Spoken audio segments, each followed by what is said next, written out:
and welcome to the show where we share the stories of the many who intersect with our healthcare system but are rarely heard from.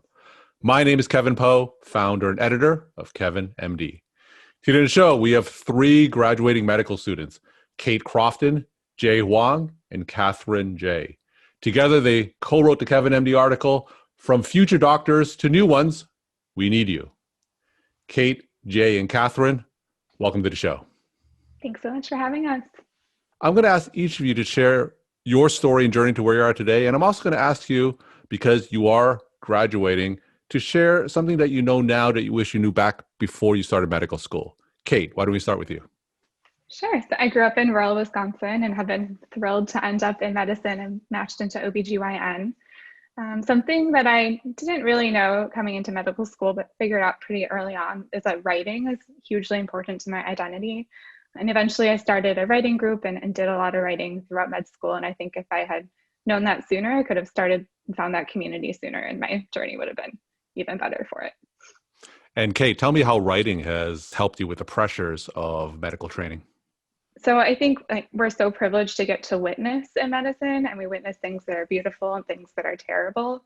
But sometimes it's really hard to know what to do with that, especially when we're always rushing to the next thing. And so through writing, then I have this outlet to reflect and then to create something and share and process with other people. So I wrote a series of essays about anatomy lab early on, and then have written about more clinical things as our training has progressed. And Jay, if you briefly share your story and journey and one thing that you know now that you wish you knew back before you started medical school. Sure thing, Dr. Poe. My name is Jay. I graduated from Emory. I majored in political science and was fortunate to go to med school. And I am going to residency and to do pathology at San Antonio through the military. And one thing that I wish I had known before I had started medical school was really reaching out to your mentors and attendings, because I was always nervous when talking with attendings and residents for research opportunities. But I've just realized they're here to help you out and trying to get experience in research. Coming from a political science background, I did not know a lick about science as my colleagues. So just really asking out. I wish I had asked more during the beginning years of med school. And Jay, with your political science background, has that come up during your last 4 years of medical school? Of course, we talked about healthcare systems during our first year of medical school and the Affordable Care Act, and seeing how the difficulties it took to make that happen. That's where my political science background came into play as well. And Catherine, if you briefly share your story and journey and one thing that you know now that you wish you knew back before you started medical school. My name is Catherine. I was born in Toronto, Canada, and then my family moved all over the world. And then I ended up coming to the University of Rochester through their early admission 8-year program. And then I'm choosing to stay here for neurosurgery residency as well. So all told, Rochester will be the place where I've lived longest in my life at 15 years. In terms of something that I wish I knew, I think coming into medical school, sometimes you think you have to be perfect and you have to know it all and you have to do the right thing every time. And that's impossible. And learning that it's okay to make mistakes. It's okay, as Jay said, to reach out, ask for help, ask for advice. And as Kate says, ask for help to process, to figure out who your people are and how to make sure that you're turning those opportunities that seem really tough in the moment into a learning experience. So Catherine, I grew up in Toronto, Canada as well. So coming to the United States and learning about the healthcare system, what are some of the surprises about the American healthcare system that you learned about when you contrasted to back home in Canada? I think I'm always just shocked at the number of questions about insurance and whether people can pay and the delays in care that happen because people are afraid of the bills. You know, we talk in Canada a lot about how access to medicine works. And, you know, people in the US say, oh, well, don't you have to wait in long lines all the time?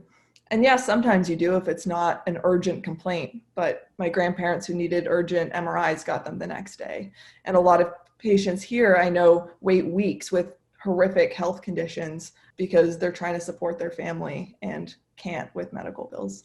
Now, the three of you wrote this wonderful Kevin MD article titled From Future Doctors to New Ones, We Need You. and each of you give pieces of advice to future physicians.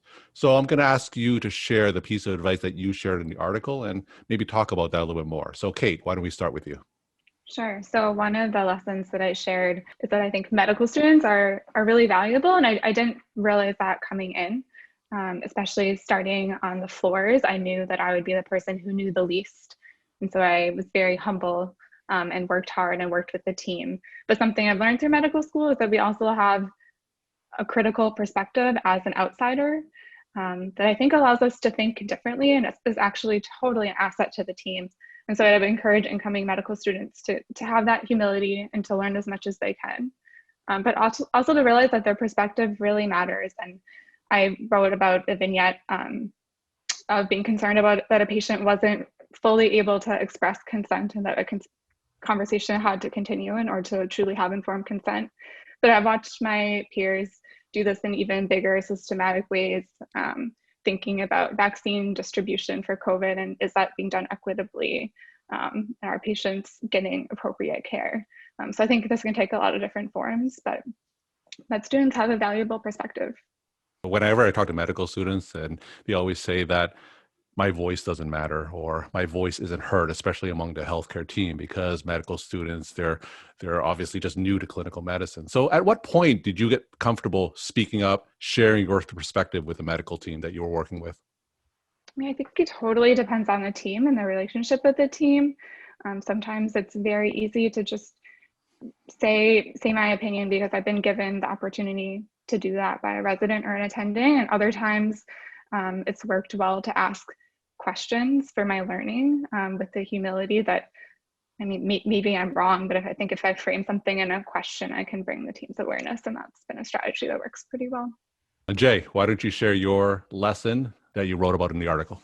This is an issue where, as a med student, you're faced with a lot of uncomfortable situations because, believe it or not, there's a lot of firsts when you attend med school. First time dissecting a cadaver, first time seeing your patient, first time seeing a patient die. And, you know, as Catherine said, sometimes we're expected to put on this front of trying to be the perfect student that you can be. But I feel like sometimes the best way you can be the optimal version of yourself is to really be in the moment. And sometimes that takes embracing that uncomfortableness, because by embracing that, you're able to really accept that there are a lot of things that you're learning about. There are a lot of things that are scary, and there are a lot of things that are going to trouble you at the end of the day. But by doing that, at least for me and at least for my colleagues, we've been able to really take in the moment, really able to actively listen, really able to empathize. And whether it be learning experiences or patient experiences, it is that much more memorable. Now, that being said, I feel like it's one of the hardest things for me to do because it's just so emotionally vulnerable. And it's something I wish I could consistently do from time to time. And I'm not perfect, and it's hard to, sometimes I'll put up my defense barriers, but I think it's something that's very important for throughout the journey of a medical student. And Jay, you touched upon the issue that I was going to bring up, is that it's very difficult sometimes for medical students to show that vulnerability, because let's face it, a lot of students before they go into medical school, they're normally at the top of their classes and they ace all these tests, and medical school sometimes is their first taste of failure. Now, what kind of advice and tips can you share with other medical students on how to embrace that vulnerability and that it's okay to not be perfect all the time? Because like you said, it is more difficult than it sounds. One thing that helped me out was just to talk to one of my mentors. We have like a big brother, big sister program. So I would talk with my big brother all the time and tell him how I felt. And I think another thing is just reflection, whether it be through writing, whether it be through exercise, where you're able to really think freely as you exercise, whether it be through doing your hobbies and you're able to kind of reflect on yourself while doing those hobbies. And just to talk with your classmates. Your classmates are also probably feeling the same thing that you're feeling about kind of being in a big fish in a big ocean, so to speak, and just would encourage just talking to others. I'll add to that. And One of my friend circles, we called it the daily humiliations. And we just go around a circle and say the one dumb thing we'd said or done in a given day. And that just normalized it. I think you hope that you don't make a mistake that harms the patient. Often the mistakes are things like you're, looking through an ophthalmoscope and the baby's been whisked away and you're still looking at the blanket, wondering why you can't get the red reflex. And it's things like that where you've just got to laugh sometimes. We work so hard, but we're human too. Great. And Catherine, why did you share your lesson that you wrote about in the article? One of the lessons that I shared was that illness really doesn't define the patient.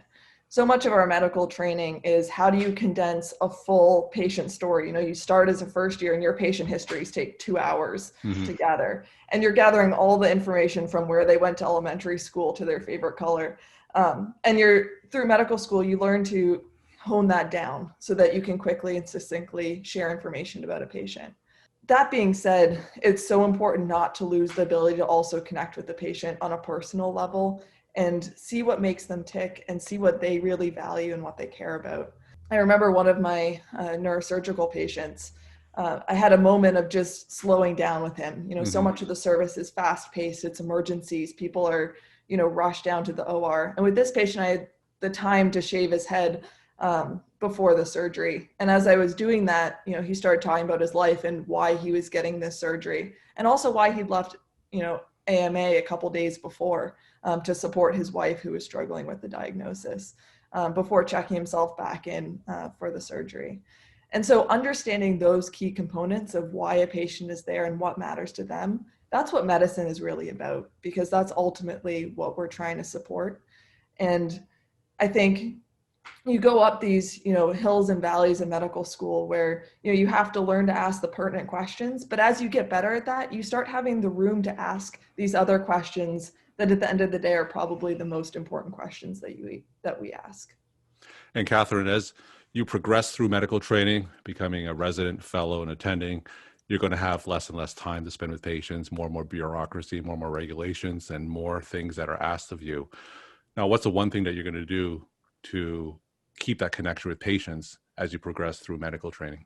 I think the biggest thing is, even if I can't connect with each and every patient on an individual level in a day, picking one person and having a conversation with them that's not strictly pertinently medical. We're talking to Kate Crofton, Jay Hwang, and Catherine J. And together they co-wrote the Kevin MD article, From Future Doctors to New Ones, We Need You. Now I'm going to ask each of you your take-home messages to the Kevin MD audience. And we do have a lot of medical educators also listening to this podcast. So I'm also going to ask you, in general, what's one thing that you would like to see improved in medical training? Kate, why don't we start with you? Yeah, I think Catherine already spoke about this, and so did Jay. I totally agree that we need to normalize making mistakes and being vulnerable and being a supportive community. And I think that some of my favorite residents have modeled that for me. So I think there's certainly room in med education for modeling that and creating that space for learners. Right. And if you were to change or improve one thing during medical training in general, what would that one thing be? I think similarly, I think shifting the culture of medicine would do a lot for medical education, where we all admit that we're learning and growing and are proud of that and are comfortable sharing our mistakes as well as sharing our victories with each other. And Jay, what's your take-home messages and what's some improvements that you would make in medical training in general? The take-home message of our article, I feel like, is, to know as medical students that you have voices as well, and to, I guess, to the point I had made, just to really embrace the uncomfortable, because that's I think, the key way to growth as a medical student. And with COVID-19, we've learned about the health disparities amongst the African American and Latino community, and I've learned about social disparities of health, but I would like more time to learn more about particularly race and class inequalities during my medical school education. And Catherine, we'll end with you. What are your take-home messages and how would you improve medical training in general? I think my biggest take-home is that medicine needs a diversity of voices and perspectives, and we need new, fresh insight to change. And so no matter what your background is or where you're coming from, you're needed in medicine and your voice is needed in medicine. And to go along with that, if there was one thing I would change is that we ask for feedback more and more effectively. I think we have these formal structures of feedback that tend to happen at the very end of working together that doesn't always improve the process of learning to work together. We need to ask feedback of each other. We need to ask feedback of our mentors. We need to ask feedback of the students that, soon we'll get to help train as well. And we have to ask for the feedback of our patients and be willing to take that feedback with humility. Kate, Jay, and Catherine, thank you so much for sharing your time and insight. Best wishes during residency, and thanks again for being on the show. Thank you. Thank you, Dr. Poe.